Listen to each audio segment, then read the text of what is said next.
রাজ্য সরকার চায় সেটাই তো বিজেপিও চায়, যে চাকরি বাকরি এসব নিয়ে কোনো আলোচনা হবে না, কোনো কথা হবে না। সারাদিন ধরে হিন্দু মুসলিম এই সমস্ত বাবরি মসজিদ মন্দির এই সমস্ত নিয়ে আলোচনা হবে। এই আমি সকালে একটা ফেসবুকে দেখছিলাম যে যত জমির গন্ডগোল হয়েছিল বুদ্ধদেব ভট্টাচার্যের শিল্প করবার সময়, মন্দির আর মসজিদের সময় এখন জমির কোনো গন্ডগোল হচ্ছে না, ও সব জমি পাওয়া যাচ্ছে।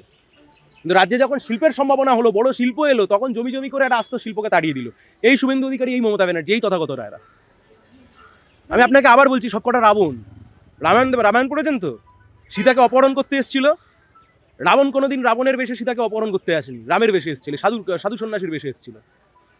এরাই সাধু সন্ন্যাসী হওয়ার চেষ্টা করছে আজকে, কিন্তু আসলে সবকটা রাবণ না। সমাজের কোনো ভালো দিক নিয়ে কোনো আলোচনা আছে? শুনুন, আমার গ্রামে বাড়ি, এই গীতা পাঠ না শীতের সন্ধ্যাবেলা থেকে দেখে এসেছি, এলাকার অনেক মানুষ সন্ধ্যাবেলায় তারা গীতা পাঠ করেন, কিন্তু তা নিয়ে এরকম রাজনীতির জায়গা তৈরি হয় না, তা নিয়ে এরকম কোনো প্রহার তৈরি হয় না।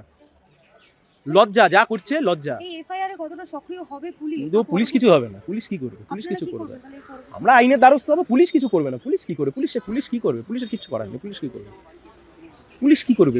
পুলিশ চায় দাঙ্গা হোক, পুলিশ চায় এসব হোক। পুলিশ দাঁড়িয়ে থেকে মুর্শিদাবাদে দাঙ্গা কুড়িয়েছে, কারণ এ বাংলার বুকে দাঙ্গা হলে যতটা সুবিধা তৃণমূলের, ততটাই সুবিধা বিজেপির। সাম্প্রদায়িক মেরুকরণের রাজনীতি, যেখানে চাকরির কথা থাকবে না, জিনিসের দামের কথা থাকবে না, বাসস্থানের কথা থাকবে না, অন্যের সংস্থানের কথা থাকবে না।